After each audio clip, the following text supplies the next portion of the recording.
Hey guys, Toyota Veloz 2025 model 1.5B 1.2 million. So I think wala nag-change sa price, but kasi 2022 yung sa atin. Pero ngayon meron silang dress up package para sa 1.5B, side visor 5,000, rear bumper step guard 3,600, saka luggage tray 1,530. Tara, tingnan natin.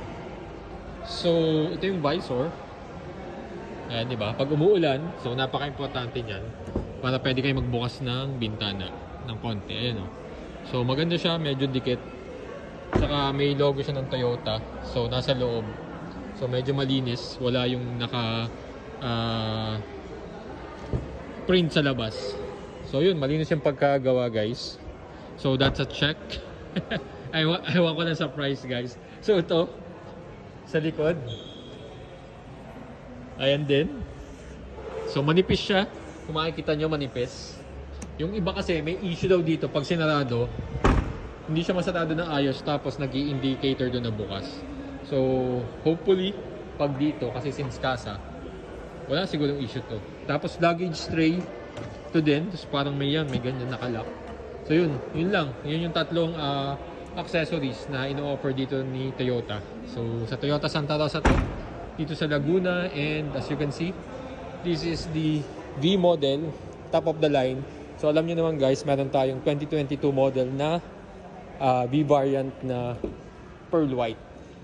So let's see the inside, quick insight on changes.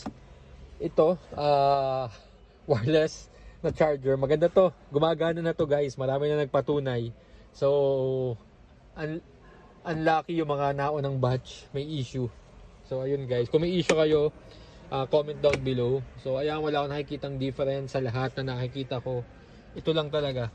Okay, the rest is all the same. Tapos ayan, parang walang indicator na ganito yung sa akin, pero same naman yung usage yan, dalawa pa rin siya. And tingnan natin sa likod. So ganun pa rin, wala pa rin ako makita na pinagbago. Guys, ito naman, please be careful, madali itong masira. So marami na nag-post, mga may issue sila. Yung sa akin, kung kailan 3 years nasira siya. So kasi mga bata, mahilig to, gustong laruin up and down yan, baka masira natin. USB pa din. Other than that, yun lang, guys. Alright, so once again, guys, Toyota Veloz 2025 model, V variant, and dress up package ng Veloz. Alright, so yun, guys, follow me for more. Bye.